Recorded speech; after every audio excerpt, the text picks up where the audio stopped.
Mr. Khurshid, thanks for your time on the program today. Let me start by asking you, you are among the ministers who've consistently made the argument that the note sent by Pranab Mukherjee's ministry that talks about Mr. Chidambaram's not having done enough to prevent Mr. Raja and the telecom scam is in a sense a media creation. You've been driving home that point. But how do you answer the very serious charges raised by the parliamentary panel today that this was a note that should have been presented before it? Well, I don't know. I'm not going to comment on JPC procedure or demands made by members. I mean, that would amount to parliamentary breach of parliamentary privilege. But what I can understand in a common sense way is that you produce whatever is available with you by way of decision making. This is a summary.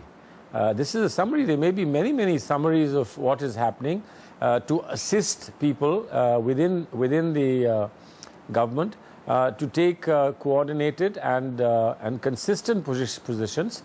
So if summaries are made, somebody saying, why don't you produce a summary, or why don't you produce a note that an aid memoir, etc., I would imagine is a little bit excessive. But frankly, it's their procedure and it's their decision.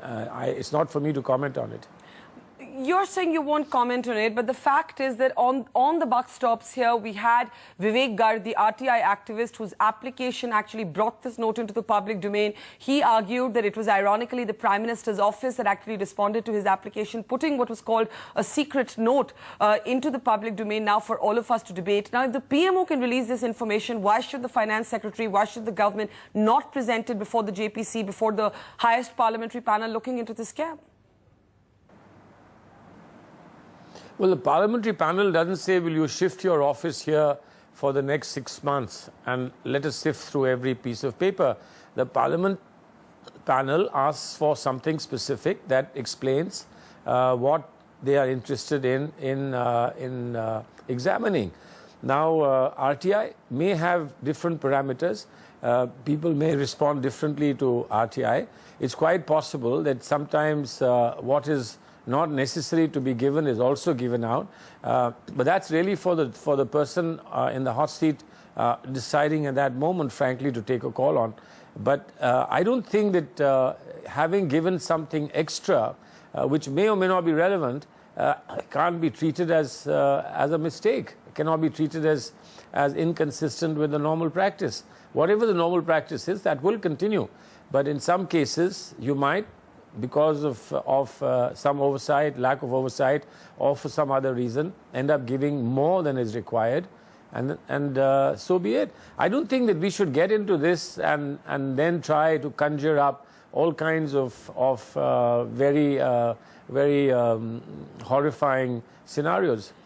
Well, the horrifying scenario, at the very least, Mr. Khurshid, is this, that there seems to be a clear trajectory, a clear narrative that points to the fact that many members of this government, senior ministers, even the Prime Minister, looked the other way while Mr. Raja pursued a policy that many people in the government were not in agreement with. And they looked the other way even when Mr. Raja subverted this policy. For example, NDTV has accessed file notings. These are files that were written on by the former telecom minister on the 7th of January 2008, where he actually quotes the Prime Minister's letter of acknowledgement and claims that this is a policy directive. He actually quotes the Prime Minister's letter to pursue the policy he wanted to. So would you at least concede that many members of your government looked the other way while Mr. Raja did exactly what he wanted to? I think a couple of points here need to be re-emphasized and clarified. One is that in taking a policy decision, you can often disagree. You've seen in recent months disagreement in the cabinet that you've reported voluminously on your channels. There's been disagreement on sports policy. There's been disagreement sometimes on other areas. There's been disagreement on manufacturing policy, etc. Some of those disagreements are part of the process of arriving at a consensus and a decision. And if you pick up periodically something that is said in the process of coming to a conclusion, then you can get a lot of discordant voices. But frankly, this is part of a discussion. Now, a decision was ultimately taken. It is nobody's case that no decision was taken.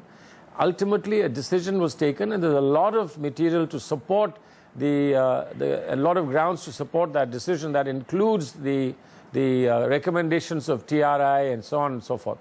Now, I don't want to go into details because these are the very matters the courts are looking into, and it'll seem like I'm running a parallel court here, commenting on what's happening in court or trying to outbid or outdo the courts. NDTV's cricket app, Android and iPhone. Fastest scorecard, special analysis, and much more. Download free. ndtv.com/apps.